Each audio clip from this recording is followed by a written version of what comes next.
Dans cette vidéo, on va voir la définition formelle de la notion de limite d'une suite.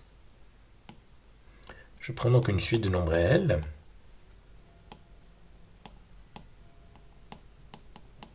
Définie pour tout n dans n. Et je vais représenter les points de la suite, à partir de 0 ou 1,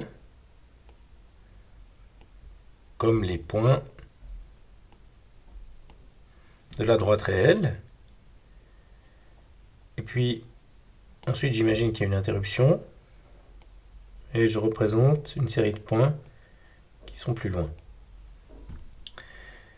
Pour définir la notion de convergence d'une suite, on va déjà imaginer un axe vertical sur lequel on peut poser nos valeurs. Donc, on a vu des suites qui avaient tendance à se rapprocher d'un nombre. Donc, pour qu'une suite converge, il faudra qu'il existe un nombre qu'on peut appeler L et qui est la limite.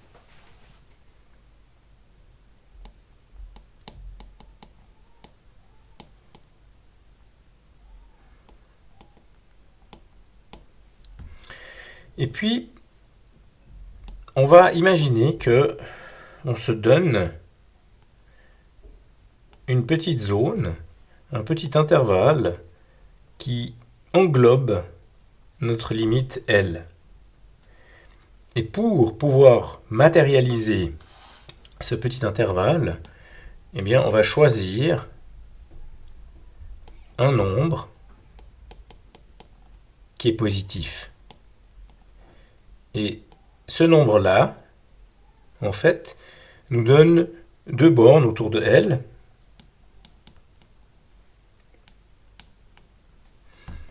Et la zone qui est surlignée en jaune.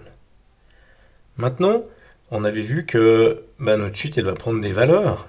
Donc au-dessus de chaque point, je peux mettre une valeur.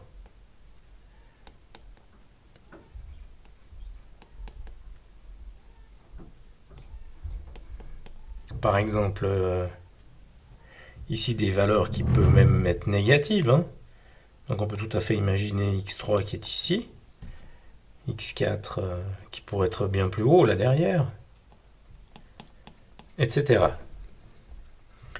Et pour dire que la suite converge, on va exiger que pour tout epsilon, eh bien, on ait un nombre qu'on appelle n epsilon, et ce nombre, il dépend de epsilon. Plus epsilon est petit, plus n epsilon va être à droite, entre guillemets, du dessin, c'est-à-dire plus il va être grand, et ce n epsilon va être une borne. À partir de ce nombre-là, eh bien, on va supposer que toutes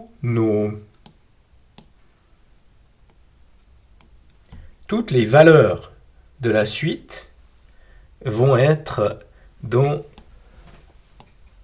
notre zone surlignée. C'est-à-dire que si on dessine ici le haut de la zone, on peut le dessiner à partir de là. Si je dessine ici le haut qui correspond à L plus epsilon, et puis ici le bas, L moins epsilon, et bien à partir de n epsilon, je vais avoir toutes les valeurs de ma suite.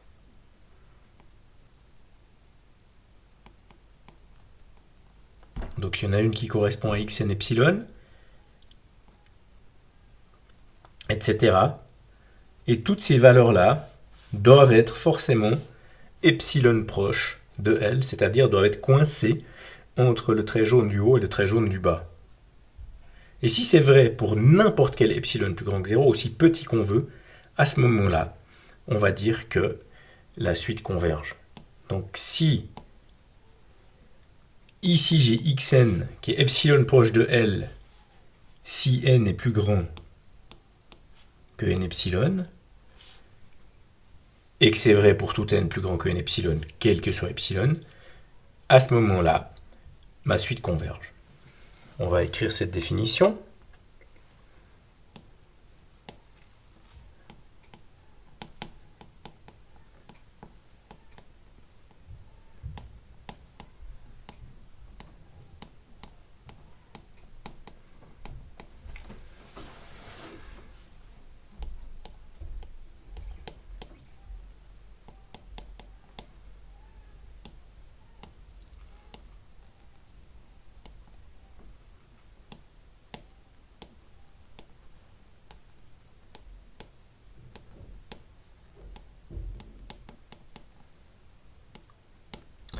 Et donc c'est là la définition essentielle pour tout travail sur les suites, c'est si, quel que soit epsilon plus grand que 0,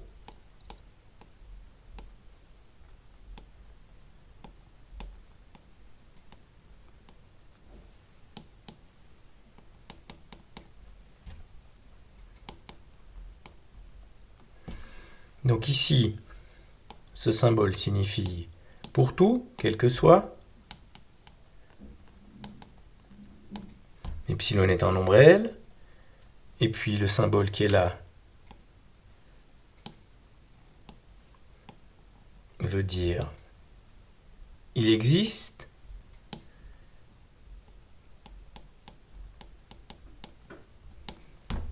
Si pour tout epsilon plus grand que 0, il existe n epsilon 1, n qui dépend, donc c'est ce moment, on a été assez loin pour que la suite, les valeurs de la suite,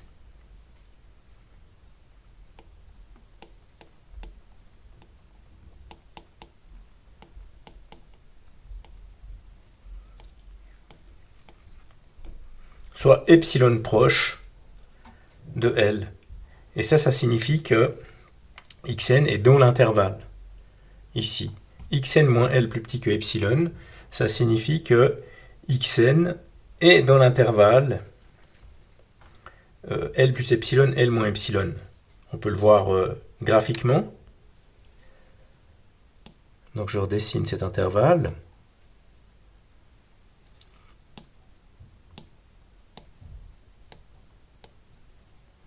Puis je prends exprès un epsilon bien grand pour qu'on comprenne ce qui se passe. Et j'écris à côté xn moins L en valeur absolue plus petit que epsilon. Et si je place maintenant un xn quelconque ici, qui est visuellement dans l'intervalle, on voit que la condition sur la valeur absolue de xn moins L plus petit que epsilon revient à calculer la différence entre xn et L. Dans le cas qui nous occupe, xn est plus grand que L, donc c'est xn moins L. Et puis, on prend la valeur absolue pour être sûr qu'on obtient un nombre positif qu'on peut comparer à epsilon. Donc on a ici la définition essentielle sur les suites qui nous donne un critère de convergence écrit en termes de quantificateur.